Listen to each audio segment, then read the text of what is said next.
Hi. Hey everyone, welcome back to NonnyPlus. I am Stanley Ikemefuna and I'm a C-sharp instructor. So welcome to today's episode. So today's episode we're looking at C-sharp loops.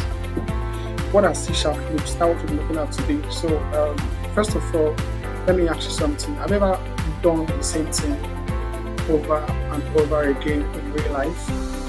Like for example, checking your phone repeatedly,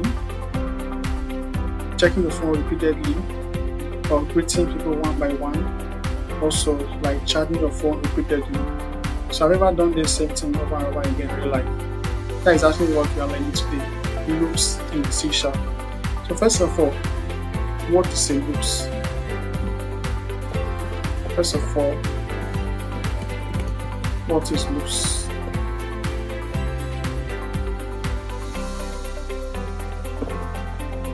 Yes, so loops is when you tell a program or when you tell a computer, keep doing this, keep looping through this until I tell you to stop or until something changes. So instead of writing code many times, you write it once. Instead of writing codes on your computer many times, so just loop through it, write it once, and C# helps you to repeat it for you.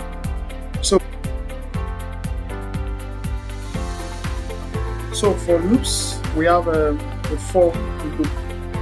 Like for example, you use for loop when you know how many times something should happen.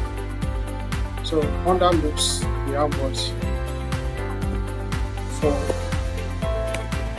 loops. That is under loops, we have for loops. And let's imagine something in real life example. Imagine your teacher says, write your name 5 times. Your teacher tells you to write your name 5 times like this. Write your name 5 times. You already know it's 5 times, right? So let's, for instance, you say write your name 5 times. We write your name like Stanley. Write it 5 times. So your teacher tells you to do this. So what you are supposed to do is follow. First of all, you are going to create a for loop. So this is formula for creating a for loop. That's a formula, yes. So tap. So you get, once you click on for, you click on tap. So you now get, first of all, you initialize the value int 1, int I equals to 0. Then check for the condition I is less than 5. Then after that, there will be an increment of I, which is I plus plus. So this place can be I plus plus, or here it can be I minus, so depending. Then we have console.writeLine Stanley. So this information tells you that this system writes my name 5 times, and once I is less than 5, please stop, don't write again. Let's, for instance, we have I is equal to 0. We check if I greater than 5. 0 is greater than 5. Okay, print Stanley on the first line. Then you increment I by 1. The 0 plus 1, you get 1. So you say int 1 is equals to, int I is equals to 0. Is 1 greater than 5? Yes, the condition is true. Then increments I by plus. So add plus 1 to I. So I becomes 2, I becomes 3, I becomes 4. And when I is adding, you'll be checking this condition. If I less than 5. So once it gets to 5, if 5 less than 5, no. So this condition is wrong. So stop printing. So once this I is equal to 5, please stop printing. Let me quickly run this application so that you see what I mean. So you can see the console.writeLine will print my name 5 times. We have 1, we have 2, we have 3, we have 4, and we have 5. That's what this exact code tells you. So your name will be printed 5 times. Your name will be printed 5 times. So we have, that is for loop. So this is for for loop. Let me just break it down for you. You can see this for for loop. Then the next one I'm going to look at is I don't know, can you see my screen? Let me increase the little so you can see my screen. So the next one I'm going to look at is a FOREACH loop. Let me for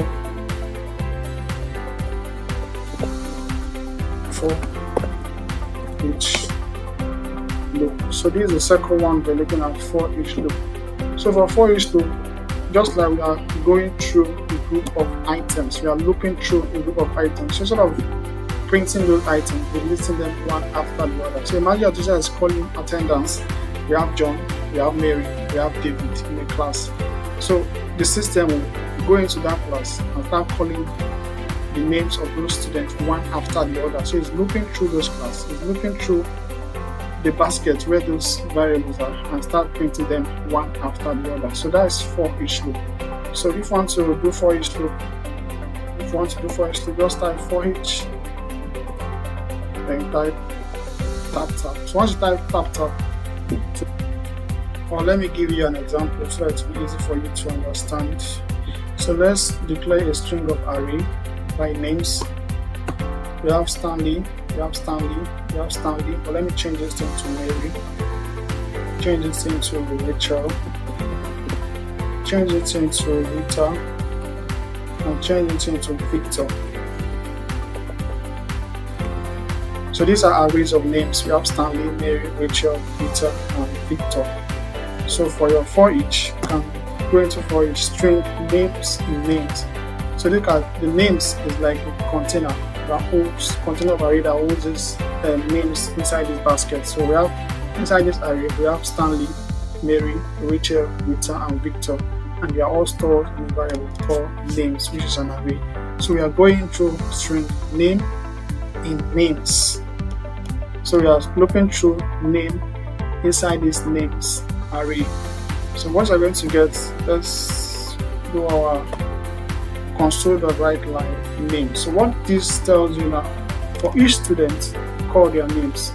Go into this class, loop through this class, print out their names, call their names one after the other. So tell the system, this is just like an instructor. Tell the system to do this. Let me comment this. We are done with this. Let us run this for each. So it's printing the name one after the other. You can see Stanley, you can see Mary, you can see Rachel, you can see Rita, and you can see what? Victor. So this is for each loop. So let's go again. The next one we're going to look at is the while loop.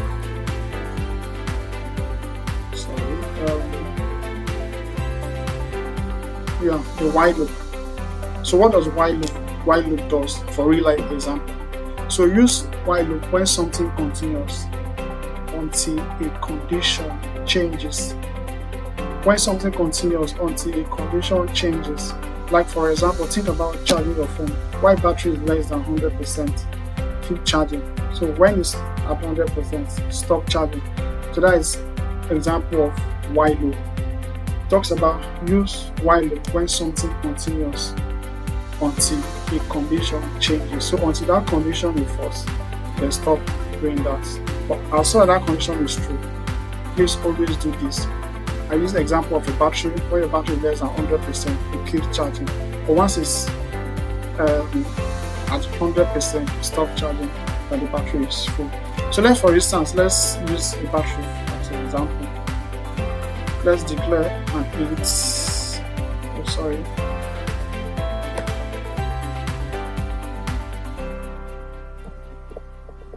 Let's declare an int battery, number the variable.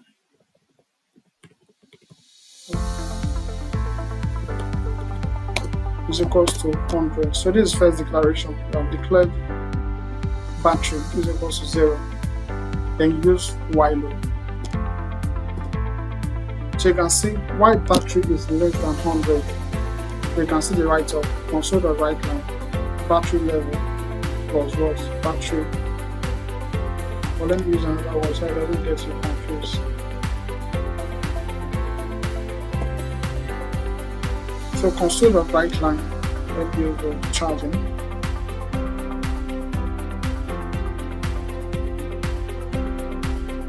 Here use 20. So you can see as long as this battery is less than 100, it keeps charging.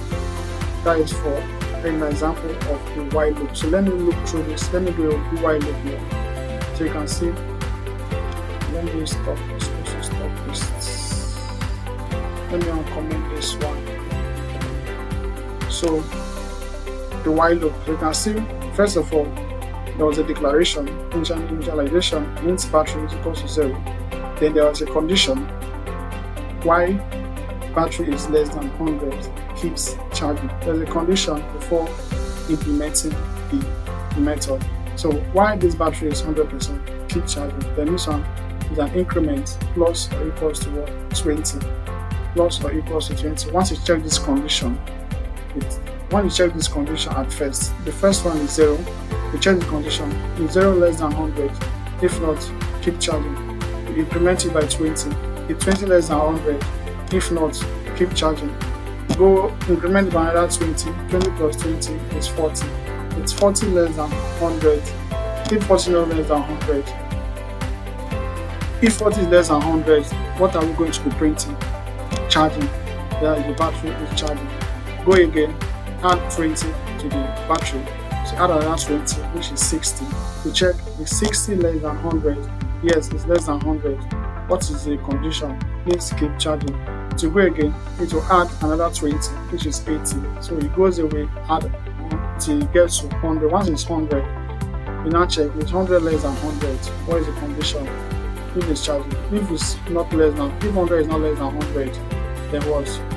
Stop charging. So that is what we have here. If you run this application, you see charging 5 times, because we added 20 plus 20 plus 20 plus 20 plus 20 into 5 times until we got this 100. So that way we have a charging in 5 places. So if I put here and say 80 and I run this, so it will already be charging 4 times. You can see charging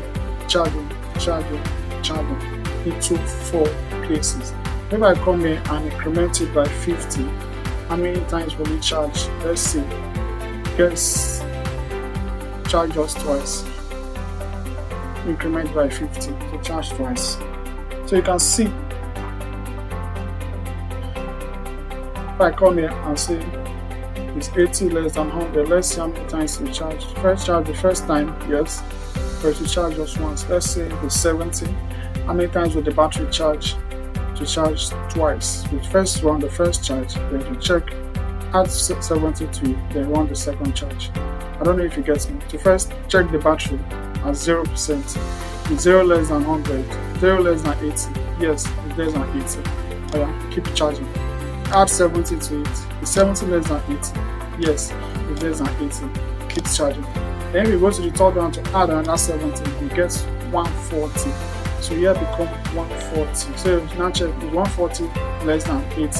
No, it's not less than 80. So stop charging. So you can see here, stop charging. So it will be charging 3 times. It will be charging 2 times because 70 is less than 80. After it was checked twice. So if I run this application, you see that the charging is appearing 2 times, because at first it checked 0 and at second it checked 70. When you want to check the third one at 80, it stopped, because 70 plus 70, 140 is not less than 80. So that is for while loop. So let's go for do while loop.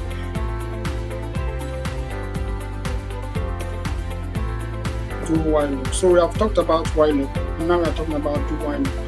This loop runs at least once, no matter what. Like if you're using do while loop, it runs once, no matter what. Like for instance, think of entering a password. You must try at least once, even if it is wrong. So you have just one lifetime. If you try it, even though it is wrong, you're never be allowed to log in again. So that is essence of using what? Do while loop. So let's say, for instance, we have let's declare an int password is equals to 1, 2, 3, 4. Then we do a do while loop. Just type do, then tap. So if you say do, then there's a condition here. So what's if the password is 1, 2, 3, 5? What is going to print? Let's say CW console.write line. You have what? Enter your password. So you have Y. So you now say password is not is equals to, not equals to 1, 2, 3, 4. So it will always ask for the password at least one time. So first of all, you declare an integer password 1, 2, 3, 4 by storing it in a container called password. Then the computer will tell you enter your password. Then the condition is why password is not less than 1, 2, 3, 4. So I always ask for the password at least once. So let's do a quick recap for what I just taught you. So let's do a recap of what we have just learned. So for for loop, you use loop for loop when you know how many times something should happen. Like I said, imagine a teacher say write your name 5 times. You already know that it's 5 times. So you write your name 5 times using the for loop to tell the computer to write my name 5 times. So instead of duplicating things. Then for each loop, you use for each loop where you want to loop through a group of items by printing them one after the other. Imagine your teacher telling you, go into this class and take attendance. So instead of going there, just tell the computer to just go there and look through the names and please print out the names for me. So that's where we have John, Mary, and Baby. Then the while loop, we use while loop when something continues until condition changes. I use a battery as an example. While battery is less than 100%, keep charging. So until it's greater than 100%, you stop charging. So that's why you have the example I gave you. So we have charging that appears twice because 70 here. On the third run, 70 plus 70 is equal to 140. So 140 is greater than 80, not less than 80. So it will stop charging. That's why the charging is appearing twice. Then the last one we talked about is do while loop. So this one we just loop runs at least once, no matter what. So among these loops, the major one we normally use is the for each loop, the for loop application. So that is a recap of what I just taught you today. If this helped you understand loops, please hit that subscribe button and tell me the content, or tell me in the comment section which example made the most sense, or which is the example in my explanation makes more sense. So is it writing your name? Is it writing attendance? Is it charging your phone? Or is it your password? So next, I'll be teaching you something very powerful in our next class, which is an array. Please don't forget to subscribe. Don't forget to share. See you in the next one.